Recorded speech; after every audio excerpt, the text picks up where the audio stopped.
Senador, vamos lá, explica para nós o que é uma aliança com esperança na mudança. Parto de uma análise da realidade que considera o Brasil, a partir de agora, a necessidade de uma proposta para sairmos da crise em que nós estamos.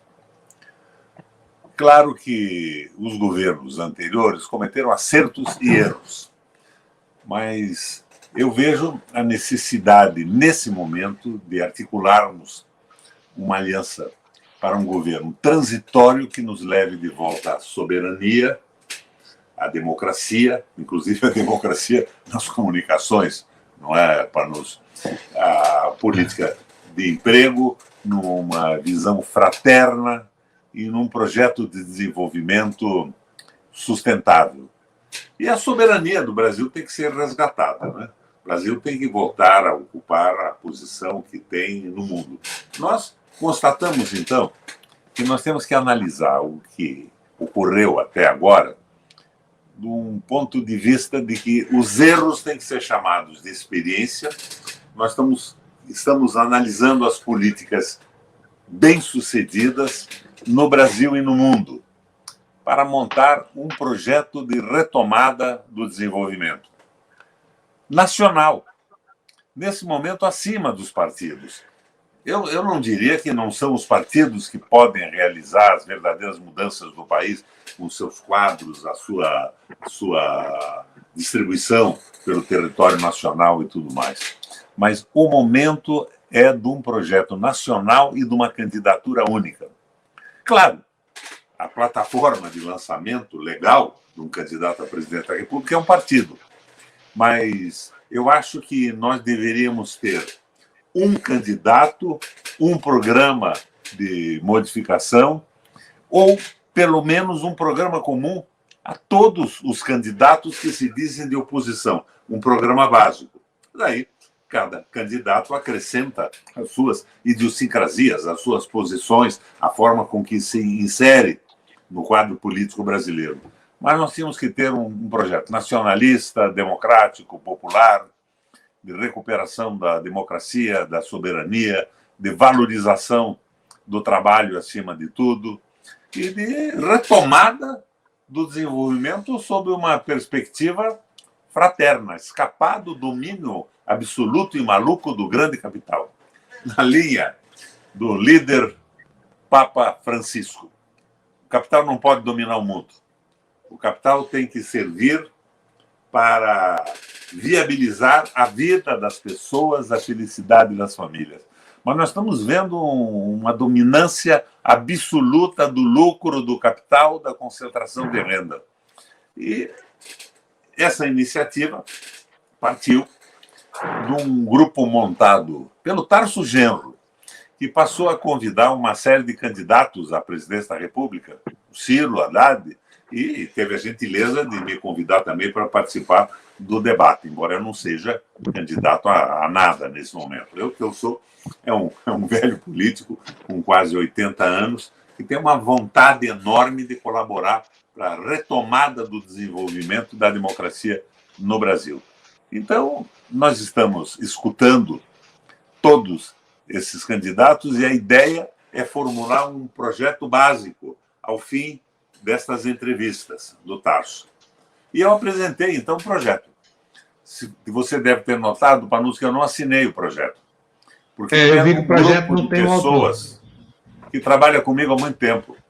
É aquele grupo que participava o nosso velho Carlos Lessa, o Dark Costa. Nós estamos discutindo isso, a política de longo prazo, deixando esse curto prazo, que é uma tolice absoluta, e traçando linhas, roteiros para uma política de longo prazo. Apresentei esse projeto, então, e a impressão primeira que eu tenho é que ele foi muito bem aceito. A ideia original, que é do Tarso, não é minha, do projeto único da candidatura, era minha também, mas o Tarso saiu com ela no vídeo, no seu blog, essa ideia está funcionando extraordinariamente bem. Porque se os partidos continuarem com as suas idiosincrasias... Você veja, por exemplo, o Haddad lançado pelo PT. Eu acho que se justifica o seu lançamento, pelo menos eles justificam, pelo fato de outros já estarem com o bloco na rua. O Ciro já nomeou coordenador de campanha, o Miro Teixeira no Rio. Então, eles não queriam ficar parados. Mas o que eu vi é uma disposição muito grande de tentar fazer a proposta de transição para a democracia, para a soberania, que nós não imaginamos que vamos derrubar tudo o que foi construído nos últimos anos, nas últimas décadas, de uma hora para outra. Mas a moda do Guerreiro Ramos, nós temos que dar condições para que as eleições sucessivas e os partidos se apresentando realizem a mudança. Então, foi redigida essa proposta, lançada, mandei, inclusive, logo no início para você. Pois é. E assim que eu li, imediatamente, assim, depois que o senhor mandou, eu vou entrevistar o senador Requião aqui, porque essa proposta dele faz todo sentido. Eu também acho muito bacana, senador, só que eu acho que as forças que estão aí hoje estão muito felizes em transformar o Brasil numa plantation. Então, essa nossa frente progressista vai encontrar aí muitos obstáculos. Serão os nossos adversários. Por isso que eu acho que a frente progressista não pode ser uma frente exclusivamente antibolsonarista. Ela não pode incorporar operadores do capital financeiro e da concentração de renda. Daí a proposta lançada, que é um balizamento. Quem estiver... E esse documento que nós lançamos, eu digo nós, quero insistir, foi feito coletivamente por um grupo que discute comigo política desde a época do Senado. Esta proposta é uma proposta para ser discutida, ela não há cremos absoluta, tem que ser discutida, mas ela tem que ser a baliza que não se enquadrar nessa proposta de um desenvolvimento a favor do povo brasileiro, valorização do trabalho, resgate da soberania e da democracia, está fora. Veja, por exemplo, o que aconteceu recentemente com o Maia, Fábio. O Maia estava se preparando para apoiar com o seu grupo de direita, que o Maia é um liberal convicto. O pessoal diz que o Maia é um traidor. Ele não é um traidor, ele acredita naquilo que ele diz. E ele estava se preparando para apoiar o Ciro numa proposta do Ciro para o centro. Nós estamos tentando trazer todo mundo para uma visão nacional desenvolvimentista, nacionalista. E não deu certo porque o ACM tomou o partido dele. Ele ficou pendurado no pincel.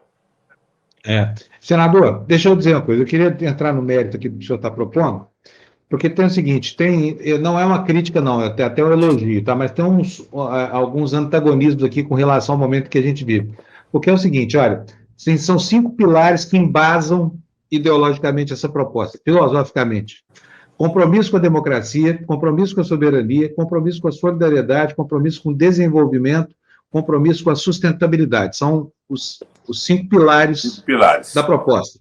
Aí, mais na frente, o senhor traz aqui 5 motivos para que justifiquem a elaboração desse projeto e 5 propostas. Transformação da educação brasileira, retomada de desenvolvimento e industrialização a partir de alguns setores chaves, reorganização das práticas de trabalho para resgatar a maioria informal e acabar com o trabalho precarizado, e a prática de um realismo fiscal, não por subordinação ao mercado, mas para não depender e nem ter que se subordinar a ele.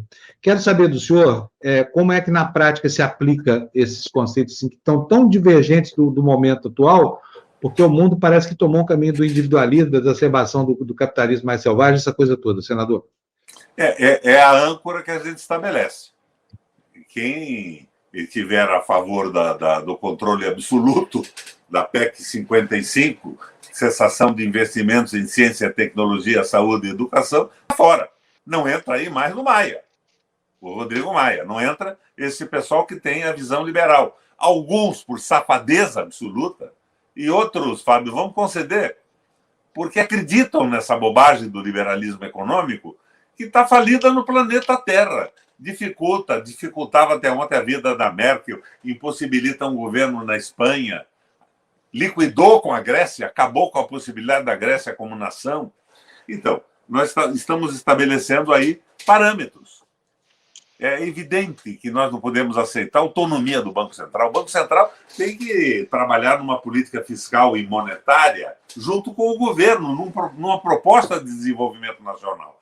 Se ele for entregue aos banqueiros, ele vai continuar trabalhando na concentração, que é o que quer o Guedes. Daí eu vejo, inclusive, contradições dos partidos hoje. De repente, o líder do PT no Senado apresenta a proposta da conta remunerada voluntária vinculada ao Banco Central para as instituições financeiras. O que significa isso? Fábio, no fim do dia, o banqueiro vai ao caixa e nota que ele não conseguiu, com o nível dos juros que ele está cobrando, emprestar o dinheiro disponível.